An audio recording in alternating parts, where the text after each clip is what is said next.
இந்த வாரம் பிக் பாஸ்ல பெஸ்ட் பெர்ஃபார்மரா டெவில்ல இருந்து 2 பேரையும் ஏஞ்சல்ல இருந்து 2 பேரையும் தேர்ந்தெடுக்க சொல்லி பிக் பாஸ் சொல்றாரு.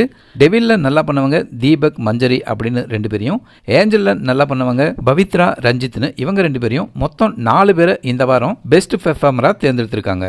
இந்த 4 பேருக்கு நடுவில் தான் கேப்டன்சிக்கான போட்டி வரப்போகுது. இந்த 4 பேர்ல யாரு கேப்டன் ஆக போறாங்க, யாரு கேப்டன் ஆனா நல்லா இருக்கும், உங்க கருத்தையும் சொல்லுங்க. மிட் நைட்ல சாச்சனாவுக்கு திடீர்னு நாம இந்த வாரம் வெளியே போயிடுவோமோ அப்படின்னு ஒரு பயம் வந்துருச்சு. பெட்ரூமில் போயிட்டு இந்த வீட்டில் யார் வெளியே போனால் இந்த வீடே அழும் அப்படின்னு கேட்குறாங்க. அப்படிலாம் யார் போனாலும் இந்த வீட்டில் எல்லோரும் அழலாம் மாட்டாங்க அப்படின்னு சொல்கிறாங்க தர்ஷிகா. நீ போனால் வீடே அழும்னு நினைக்கிறியா சாச்சனா அப்படின்னு மஞ்சரி கேட்கவும் எல்லோரும் சிரிக்கிறாங்க. உன்னை நாமினேட் பண்ண 2 பேர் வேணும்னா தள்ளி நின்று பார்ப்பாங்க, மற்றபடி யாரும் அழலாம் மாட்டாங்கன்னு மஞ்சரி சொல்கிறாங்க. ஒரு 3 பேர் வேணும்னா அழுவாங்கன்னு சொல்கிறாரு முத்து.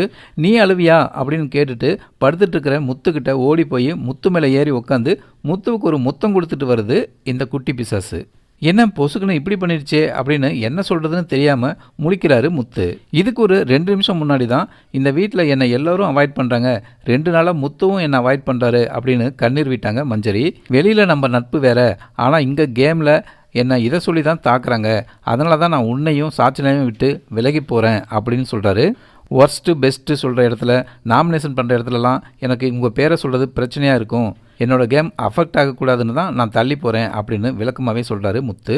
இப்போ இந்த சாச்சனா இந்த காரியத்தை பண்ணி வைக்குது. 21 வயசுக்கு மேலே கல்யாணம் பண்ணலான்னு கவர்மெண்ட்டே சொல்லுது. அந்த வயசில் ஒரு மெச்சூரிட்டி வந்துடும் அப்படிங்கிறதுக்காக தான் இந்த வயசை நிர்ணயம் பண்ணியிருக்காங்க. ஆனால் இத்தனை பேர் பார்க்குற இந்த ஷோவில் வகைதொகை இல்லாமல் ஆண்கள் மேலே ஏறி உட்கார்றதும் இப்படி முத்தம் கொடுக்கறதும் சரியா மக்களே? இந்த வாரம் வெளியே போயிடுவேன்னு சாச்சனாவுக்கு தோணியிருக்கு. உங்களுக்கு என்ன தோணுது? யார் வெளியில் போவாங்க? உங்கள் பதிலை கமெண்ட் பண்ணுங்கள்.